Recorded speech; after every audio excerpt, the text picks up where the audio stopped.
Hi friends, welcome to my channel. ఈరోజు వీడియోలో మనం అట్ల తద్ది యొక్క పూజా విధానం గురించి, అట్ల తద్ది నోము విశిష్టత, అలాగే అట్ల తదియ వ్రత విధి విధానాల గురించి ఈరోజు మనం ఈ వీడియోలో తెలుసుకుందామండి. దానితో పాటు అట్ల తద్ది కథ కూడా మనం ఈ వీడియోలో చెప్పుకుందాం. దసరా పండుగ తర్వాత అట్ల తద్ది ఎప్పుడు వస్తుందా అని ఆడపిల్లలు అలాగే పెళ్ళైన ఆడవారు ఎదురు చూస్తూ ఉంటారు. ఈ అట్ల తద్ది నోమును చాలా ఉత్సాహంగా ఆనందంగా జరుపుకుంటూ ఉంటారు. మరి ఈ అట్ల తద్ది ఎప్పుడు చేస్తారు అంటే ఆశ్వయుజ మాసం బహుళ తదియ నాడు ఈ అట్ల తద్దిని జరుపుకుంటారు. అసలు ఈ అట్ల తద్ది నోము యొక్క విశిష్టత గురించి తెలుసుకోవాలి అంటే ఈ రోజున అట్ల తద్ది రోజున గౌరీ అమ్మవారిని పూజిస్తారు. ఆడపిల్లలు అందరూ కూడా చక్కగా ఎంతో ఆనందంగా అందరూ అట్ల తదియ ముందు రోజు చక్కగా కాళ్లకు చేతులకు చక్కగా గోరింటాకు పెట్టుకుంటారు. దానితో పాటు అట్ల తదియ ముందు రోజు రాత్రి వండి పెట్టిన అన్నం, గోంగూర పచ్చడి, నువ్వుల పొడితో దానితో పాటు నువ్వుల పొడి వేసుకుని చద్ది అన్నం తింటారు.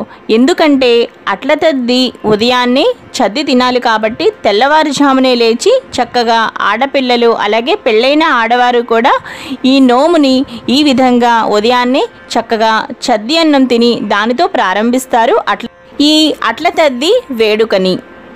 ఈ విధంగా చద్ది అన్నం తిన్న తర్వాత ఆడపిల్లలందరూ కలిసి చక్కగా ఆటలు ఆడుకుని ఆటలు పాటలు ఈ విధంగా అట్ల తద్దిని చక్కగా జరుపుకుంటూ 7 సార్లు ఉయ్యాలలు కూడా ఈరోజు ఊగుతారు.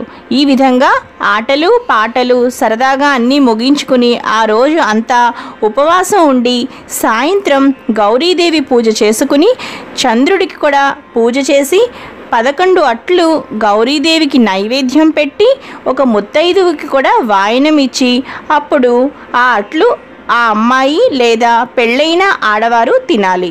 ఈ విధంగా అట్ల తద్దిను చేసుకుంటారు. ఈరోజు మనం అట్ల తద్ది యొక్క కథ కూడా ఇప్పుడు తెలుసుకుందామండి. ముందుగా అట్ల తద్ది కథ చదువుకునేవారు ఎవరైతే ఉంటారో వారు చక్కగా ఆ చేతితో అక్షింతలు పట్టుకుని అప్పుడు అట్ల తద్ది నోము కథను ప్రారంభించాలి. అట్ల తద్ది నోము కథ: రాజవారి రంగమ్మ, బాపనవారి భాగ్యమ్మ, కోమటవారి కాంతమ్మ, వెలగవారి వెంకమ్మలు నలుగురు అట్ల తద్ది నోము నోచుకొనవలయునని ఉపవాసములుండిరి.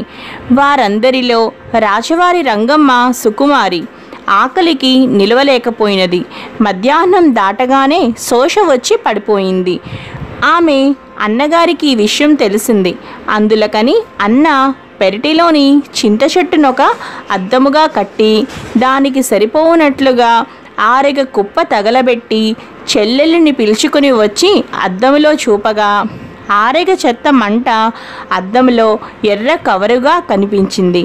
నిజముగానే చంద్రోదయం అయినదని తలిచిన రాజవారి రంగమ్మ వ్రత విధానమును నెరవేర్చుకుని భోజనం చేసినది. తరువాత ఆమెకు వివాహము చేయ తలబెట్టిన ముసలి సంబంధములే రాసాగినవి.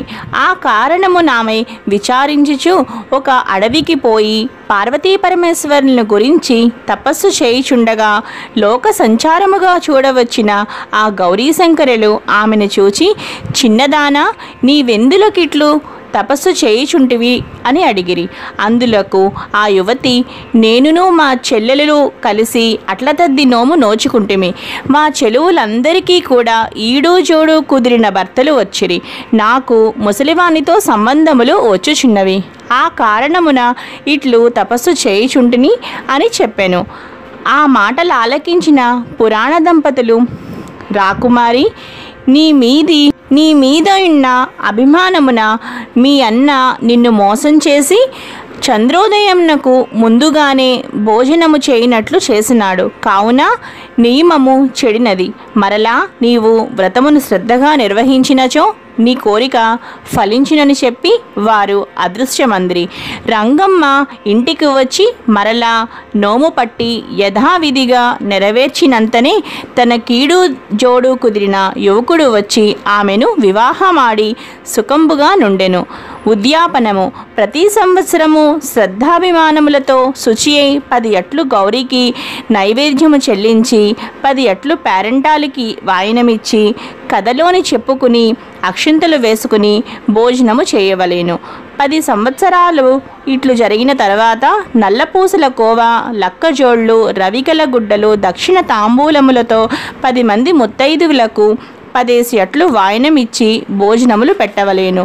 ఈ నోము నోచుటకు ప్రతి సంవత్సరము ఆశ్వయుజ బహుళ తదియ నాడు జరుపుకొనవలెను. ఈ విధంగా అట్ల తద్ది కథ చదువుకుని అక్షింతలు అమ్మవారి యందు వేసి తర్వాత మనపై వేసుకోవాలి. ఈ వీడియో కనుక మీకు నచ్చినట్టయితే తప్పకుండా లావణ్యాస్ లైఫ్ స్టైల్ ఛానల్ని సబ్స్క్రైబ్ చేసుకోండి. ఈ వీడియో బాగా నచ్చినట్టయితే తప్పకుండా మీ ఫ్రెండ్స్కి, రిలేటివ్స్కి అందరికీ కూడా షేర్ చేయండి. అలాగే లైక్ చేయండి,